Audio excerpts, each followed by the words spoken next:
Assalamu alaikum wa rahmatullahi wa barakatuh. Ko'p bir afsusnak, ko'p bir g'amli xabarlar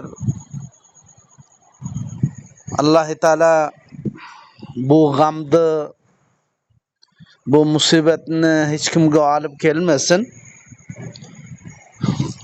Bugun Hafiz Muhammad Mustafa Jan'ni janozasi o'qildi. O'tgan kun, bosh kun dunyodan ketgan edi. Bugun ergash kun onun janozasi o'qildi. Janoza bil umum hadislarda keladiki, ba'zi mayyit shunday bo'ladiki, onun janozasini o'qigani borgan kishilarni Alloh taala baxshish qiladi. Chunki bu hofizi Qur'on edi va so'ng hofizi Qur'on bo'lgandan nari, ya'ni o'qishni ustida edi. Hozir ham talib ilm edi. Chunki talib ilmning o'zini bir fazilati bor.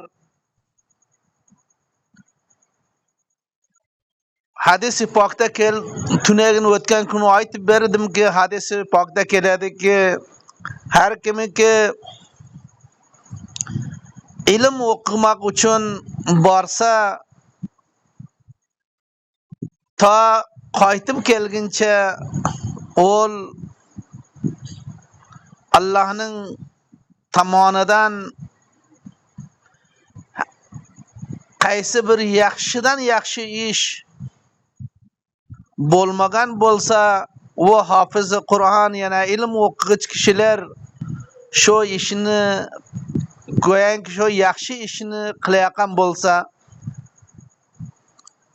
agar chandaki o'zi uxlab jatsa ham shu yaxshi ishni qilg'ich jumlalardan ketadi. Bu shahidning janozasini har kimiki o'qisa, Alloh taala bu shahidning sababidan shu janoza o'qig'ich odamlarni gunohini baxshilaydi. Ikkinchi daraja so'ng shundaki, ba'zi janoza o'qig'ishlarning zariyasi bilan so'ng u mayyit baxshish bo'ladi. O'zlaringizga ma'lumki, Hazrati Muhammad Mujtaba sallallohu alayhi va sallam dunyodan pardaposh bo'ldi. O kishiga agar sendeki bunday janoza o'qilmadi, lekin har kim borib duo qildi, durud o'qidi. Ana shu durudlarning zariyasiga shu durud o'qig'ich odamning o'zi baxshish bo'ladi. Hofizi Qur'on bo'lib, yana so'ng qayta boshdan ilm o'qishni boshlasa, ol xub badarajai avla shahid va yana tag'i hadis-i pokda keladiki, alim varisi anbiya. Ve bilhusus hafiz-i Kur'an ve ilim okuyan adam bil ittifak varisi anbiya. Varisi anbiya şunu aytadı ki qanday payg'ambarga, Hazrati Muhammad Mujtabaga sallallohu alayhi va sallamga siz biz durud aytamiz.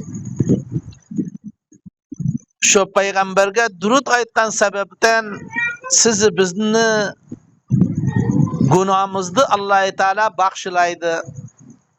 Ayni shundayki yaxshi, nek ve bilhusus hafız Kur'an ilmuddin okuyakan talabelerini cinazasıga her kim ki barsa onun hem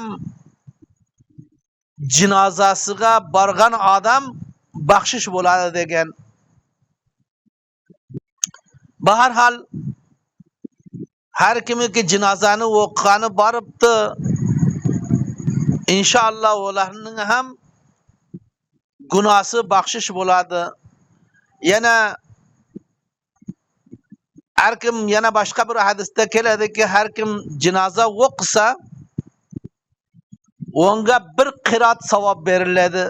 Son sahaba-i kiram soradı ki bir kırat yani nima mana bir kırat yani kança vazni bolsa onu ağırlığı kança bolsa yani neçe miskal bolsa kilo bolsa ma bir ser bolsun ma yarım seri bolsun ma bir kıratını bizge izolab aytib bering roşanlık kılın degende son aytdı ki hadiste sarahaten keledi bir kıratını manası manindi bir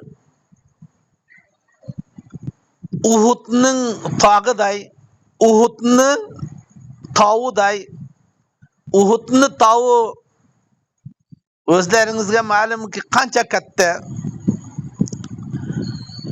Yani her kimi ki cinazanı okuydu,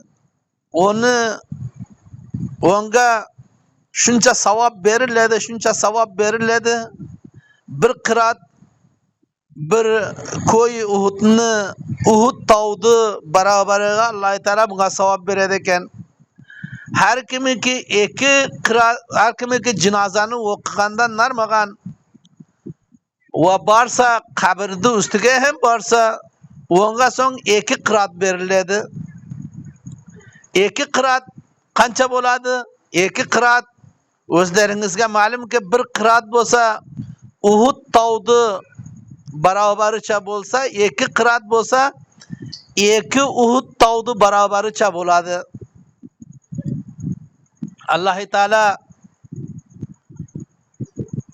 bu Hafiz Mustafa Can'dı ena atasını bakşışıga sebep bolsun ve her kimi ki cinazanı okuptu İnşallah olar ham bahşiş buladı.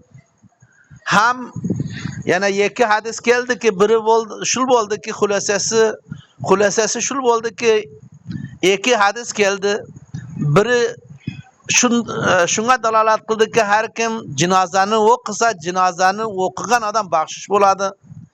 Yana bir hadiste şul geldi ki her kimi ki cinazanı okuganı varsa agar o bargan adamlar 40 adamını barabariga bolsa o banda şu dünyadan ketken adam mayyit yani ölgen adam yani bahşişi buladı dedi. Yani ekala hadis şunday kelgen lakin Hafiz Mustafa Can dünyadan ketdi bu hafız-ı Kur'an alim kişi bolayakan edi. Bunun zariyesiga inşallah cinazanı okuganlar ham bahşiş boladı. Özü o bahşiş. Onu her kim cinazasını okusa ol ham bahşiş bolunar eken. Keytide kalganlarga Allah-u Teala sabr-ı cemil çidam versin.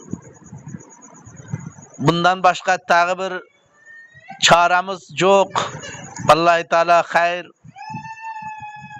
çidam versin. Esselamu aleyküm ve rahmetullahi ve berekatuhu.